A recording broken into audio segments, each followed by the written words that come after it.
প্ৰথম নিশাও আমি ইয়াৰ পৰা মানে ৰাইজৰ পৰা বহুত সহায় পালোঁ আজি দ্বিতীয় নিশাটো আৰু বেছি পাইছোঁ আমাৰ উৎসাহ আৰু বঢ়াবলৈ আহি গৈছে ৰাইজ ভাল লাগিছে আৰু যিহেতু মোৰ প্ৰথমবাৰ বেলচৰৰ ৰাইজৰ পৰা মই বহুত সঁহাৰি পাইছোঁ বহুত উৎসাহ দিছে তেওঁলোকে সকলোৱে আহি মোক কৈছে আৰু কি ভুল হৈছে কি কৰিব লাগে আৰু কি ভাল হৈছে এইবিলাক গোটেইখিনি জনাইছে মই শুধৰাবলৈ চেষ্টা কৰিছোঁ যিমান পাৰোঁ ট্ৰাই কৰিছোঁ নিজৰ ফালৰ পৰা 100% দিয়া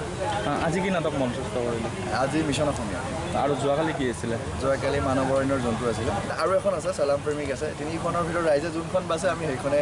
ছেকেণ্ড নাইট কৰিম আপোনালোকে কোনখন ভাবিছে কোনখন ৰাইজে আমাৰ ভাবা সেনেকৈ হোৱা নাই আমি তিনিখনে ভালকৈ কৰিছোঁ এতিয়া ৰাইজৰ ওপৰত এৰিছোঁ ৰাইজে কোনখন ভাল পায় ভাল সঁহাৰি আৰু যিটো আমি তেওঁলোকৰ পৰা মনৰ অনুভৱ আমি তেওঁলোকৰ পৰা লৈছিলোঁ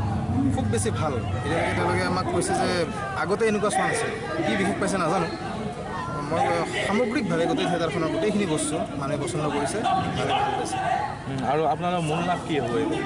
মূল নাটটো এতিয়ালৈকে আমি তিনিখন নাটক ৰাইজক দেখুওৱা নাই প্ৰথম কালিখনটো খুবেই ভাল পাইছে আৰু আমি এতিয়ালৈকে যিখিনি যোৱাকালি কি দেখাইছিল কালি মানৱ অৰণ্যৰ জন্তু আছিল আজি এতিয়া মিছন অসমীয়া চলি আছে মিছন অসমীয়া হাউচফুল হৈ আছে আপুনি দেখিছে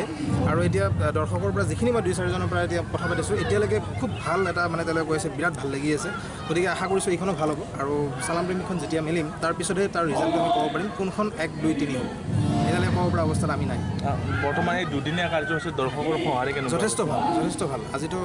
ৰাতিপুৱাই টিকেট আমাৰ শেষ হৈ গৈছে এতিয়া আমাৰ ছেকেণ্ড দৰ্শনী হ'ব দ্বিতীয় দৰ্শনী আমি ব্যৱস্থা কৰিছোঁ